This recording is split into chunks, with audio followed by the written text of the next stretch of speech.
네, 사랑하는 성도 여러분, 여러분은 예수님을 아십니까? 어떻게 아십니까?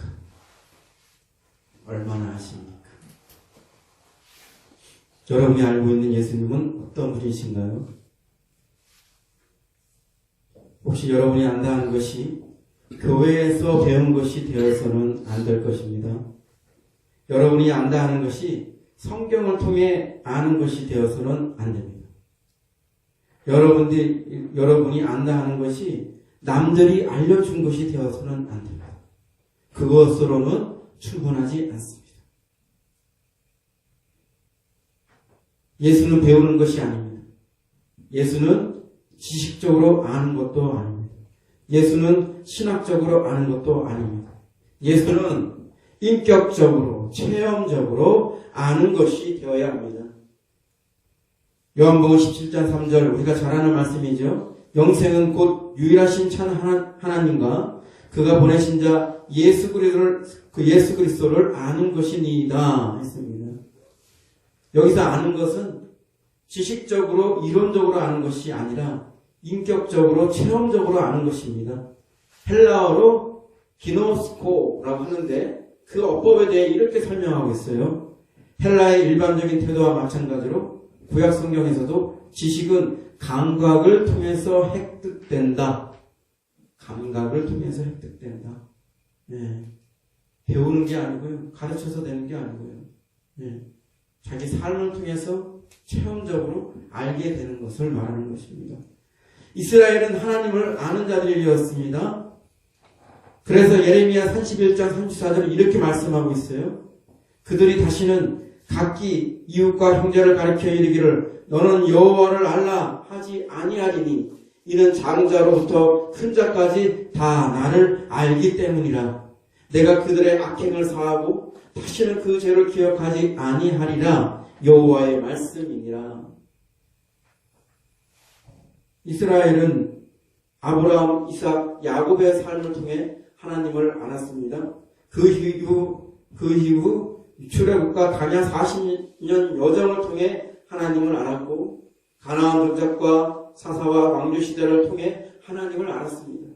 이것은 공부를 통해 아는 것이 아니에요. 그들 모두가 자기 삶 가운데서 하나님을 경험적으로 알게 된 것을 말합니다.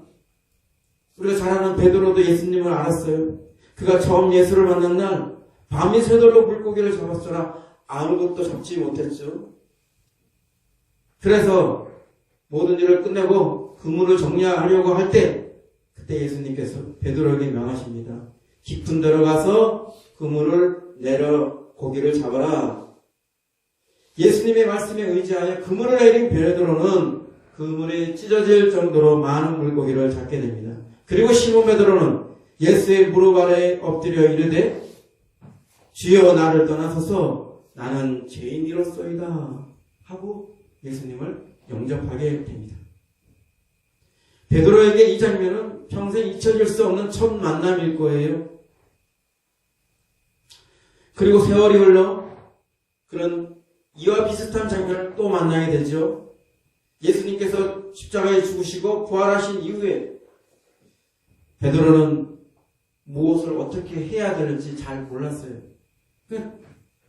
사람이 무엇을 어떻게 해야 될지 모르면 가장 잘하는 걸 하게 돼 있어요. 베드로가 잘하는 게 뭐예요? 물고기 잡는 거예요. 자기 직업이 물고기 잡는 거예요. 그래서 제 다른 제자들한테 그럽니다. 물고기나 잡으러 가야겠다. 정말 뭘 해야 될지 모르는 사람의 그런 답인 것 같아요.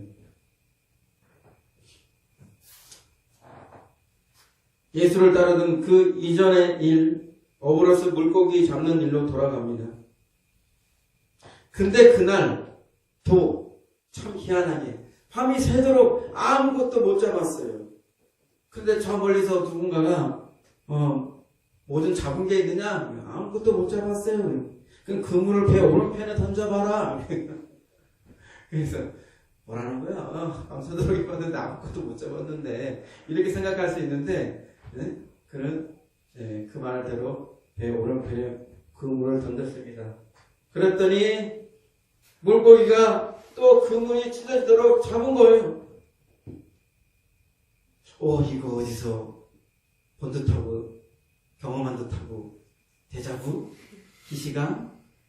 이런 느낌들이 오늘 드는 거예요. 그러면서 예수님을 처음 만난 날 그날의 생각이 나는 거죠. 그러면서 깨달았던 거죠. 그 누군가가 근문을 던지라는 그 누군가가 바로 예수님이구나.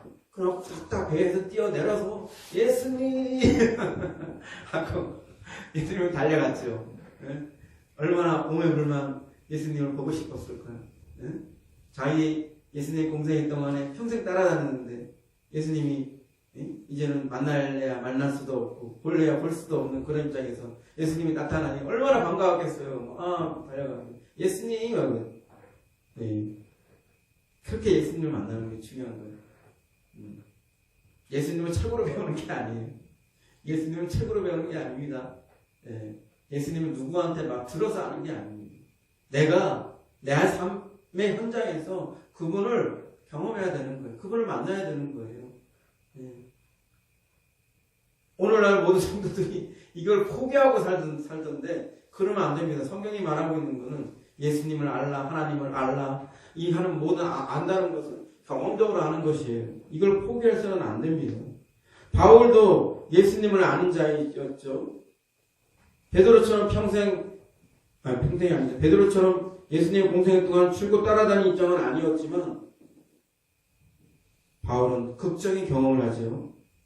예수님의 제자들을 잡아들이고자 하는 그 일을 위해서 다마스커스 도상에 있을 때 예수님을 극적으로 만납니다. 사울아, 사울아, 네가 어찌하여 나를 박해하느냐?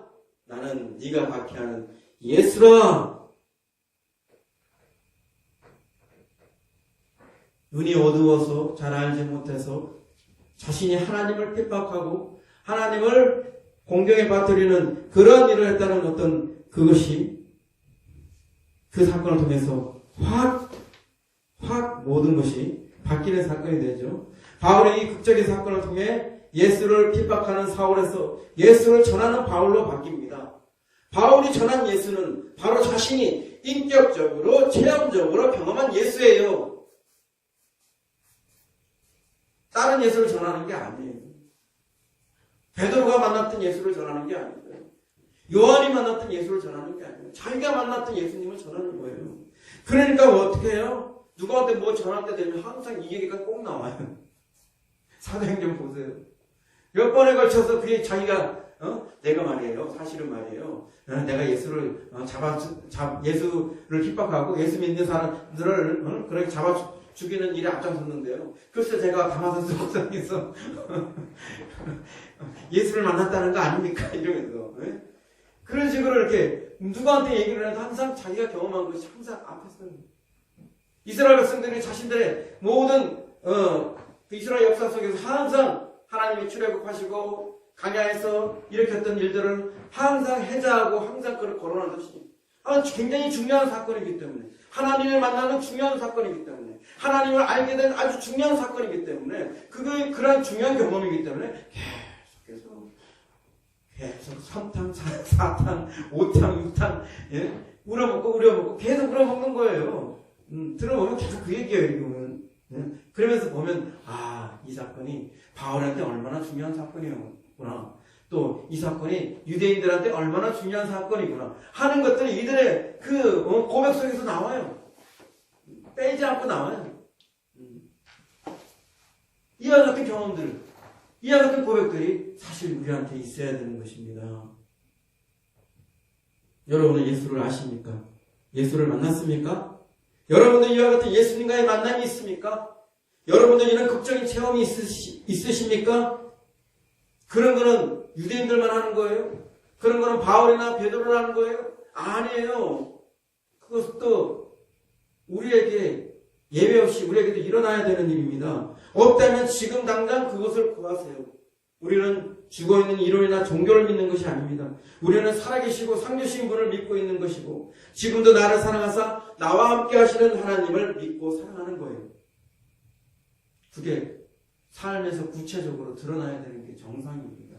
말씀이 현실이 돼야 되고 우리가 믿고 있는 것이 현실이 돼야 되는 거예요.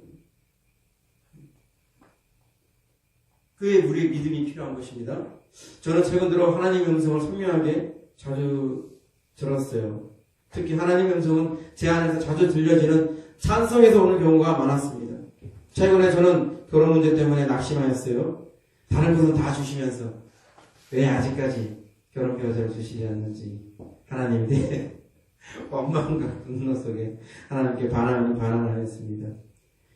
이스라엘 백성들이 강야에서 하나님을 원망하고 불평하고 대적한 것을 비판할 것이 없어요. 바로 제가 그 패역한 이스라엘 사람입니다.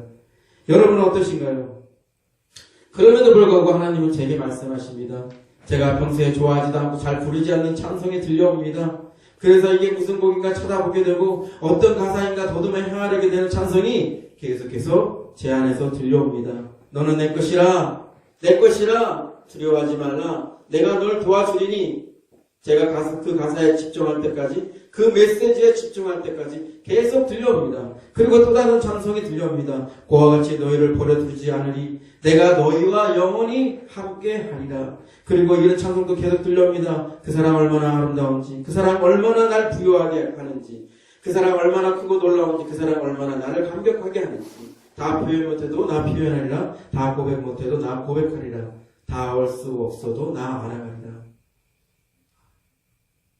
어떤 분은 그럴 것 같아요. 에이, 목사님, 그건 우연히 그런 음악이 기억난 게 아닐까요? 저도 그런 경우가 있었는데요.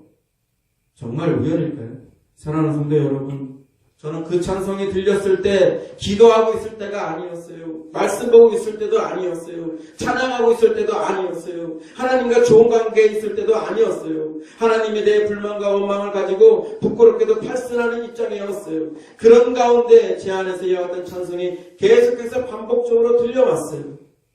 저를 잡으시는, 저를 붙드시는, 저를 위로하시는 그런 메시지였어요. 이것이 제 의지인가요? 아니면 마귀가 한 짓인가요? 그러면 누가 제 안에서 음악 DJ처럼 이런 찬송을 울려 퍼지게 한 것일까요? 그것도 들려오는 찬송은 각기 다른 곡인데 불구하고 메시지는 일관성 있게 하나였습니다. 너는 내 것이다. 내가 도와주겠다. 그와 같이 버려두지 않겠다. 다 알 수 없어도 다 알아갈 것이다. 그 사람이 얼마나 아름답고 얼마나 널 부유하게 하는지. 빌립보서 2장 13절은 이렇게 말씀하고 있습니다. 너희 안에서 행하시는 일은 하나님이시다. 자기 뜻을 위하여 너희에게 소원을 두고 행하시는 분은 하나님이시다. 심지어 제 딜레마에 빠졌을 때도 하나님은 계시로 자유하게 하였습니다.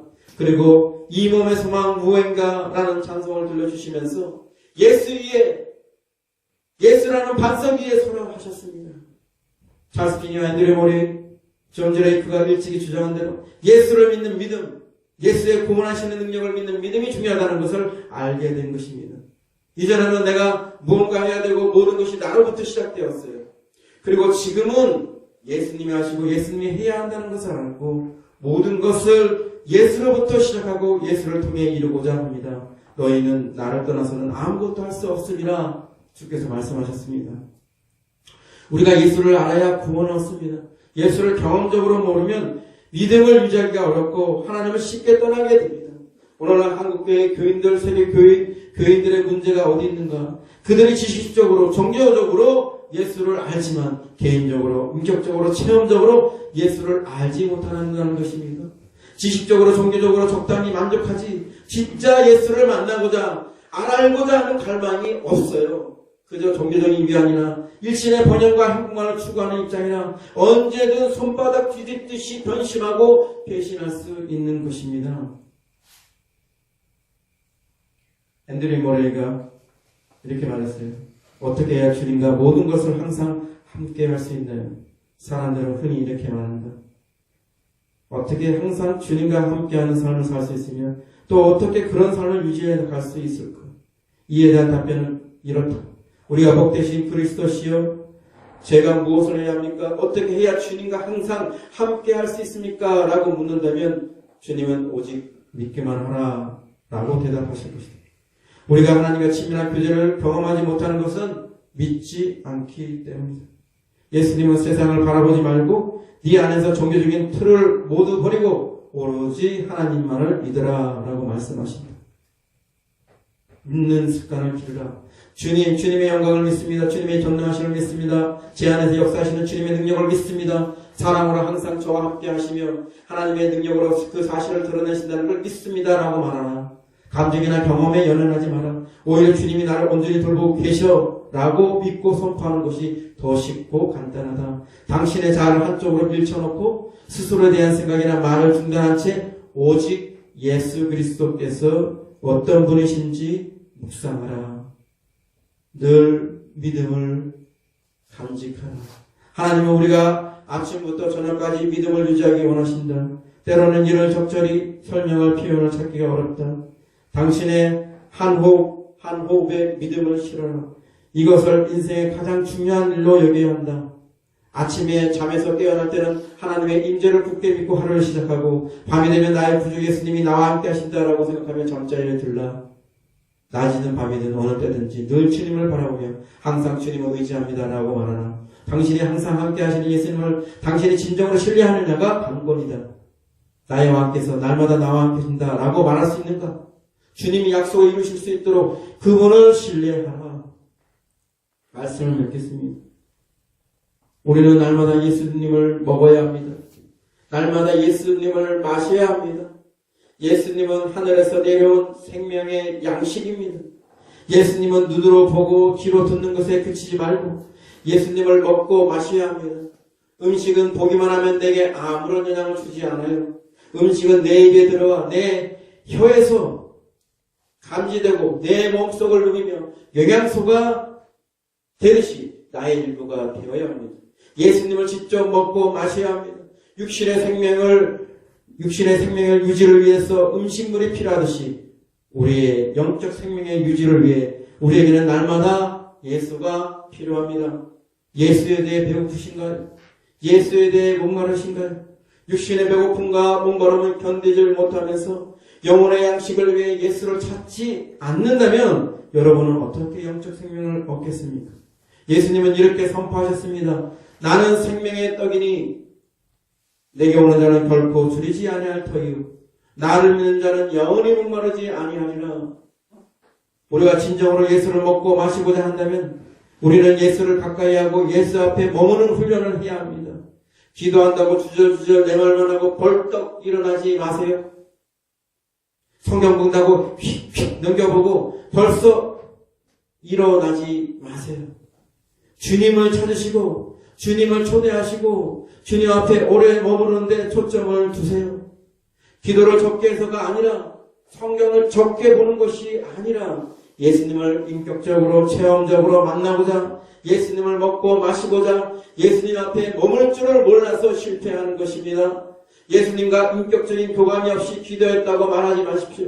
예수님과 인격적인 교감이 없이 성경을 보았다고 말하지 마십시오. 주여 당신 자신을 주십시오. 예수님 당신을 원합니다. 나는 예수도 알기 원합니다. 사도 바울 고백처럼 내게 유익하던 모든 것도 예수 앞에서 희석되고 해로운 것이 됩니다. 예수를 위하여 모든 것을 잃어버리고 배설물로 여기게 되는 것은 예수를 얻기 위해서이고 나도 예수 안에서 발견되기 위해서입니다. 우리 모두는 예수에 초점을 맞추고 예수에 집중해야 합니다. 예수를 구하고 예수 위에 서야 합니다. 예수만이 해답이요 예수만이 구원입니다. 예수님은 내가 곧 길이요 진리요 생명이다 선포하셨습니다. 이 시간 예수님을 묵상하겠습니다. 예수님을 묵상하며 성찬식에 들어가겠습니다.